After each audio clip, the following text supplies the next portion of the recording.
I tell you what, I'm really finding myself these days overusing the phrase, it's the most wonderful time of the year. But it genuinely is when you talk about first round NHL playoff hockey. Oilers, Kings, fourth year in a row. And for the third time in these 4 years, the Oilers have dropped the opening game of the series. 6-5 defeat, as we all are well aware of by now.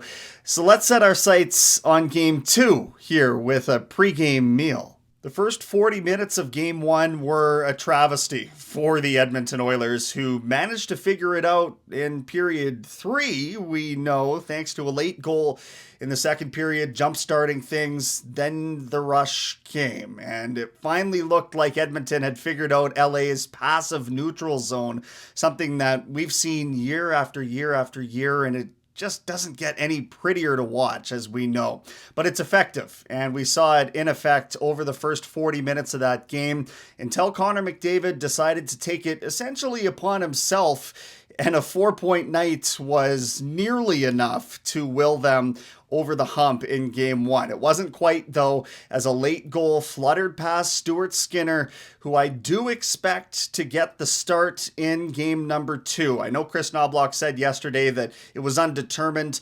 There's a reason that you start your number one guy in game two. It's because if you go away from him and you shatter his confidence, and then Calvin Pickard, for one reason or another, has a bad game here in game two, well, now you've lost both goaltenders. So you still want to keep your ace up your sleeve in a sense, and I think it would be a little premature to back away from Skinner this early. That said, the leash is going to be short tonight, another couple of bad goals, and we will see Calvin Pickard in there in mop-up duty.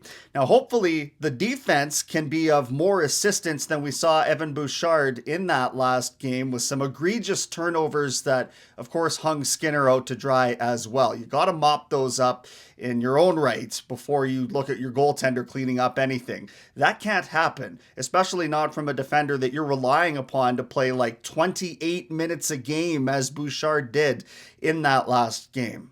And with Bouchard, it's a difficult crux, if you will, a difficult juxtaposition, because he finished that game a +1 with 3 assists.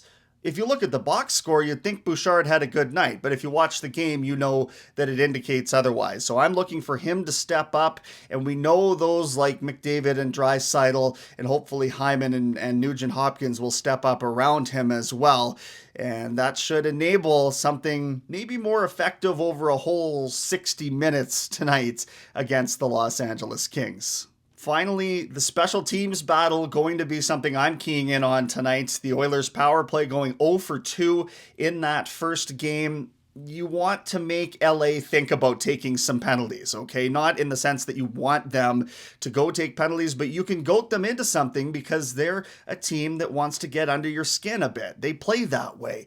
If you have a power play that's constantly burning them, then they have to have that moment of pause before they throw the extra shot in the scrum or whatever it is. The power play isn't that right now because they missed the final 14 games of the regular season. They didn't get to play together. When that chemistry returns, I say look out, but we still need to see it in action once more.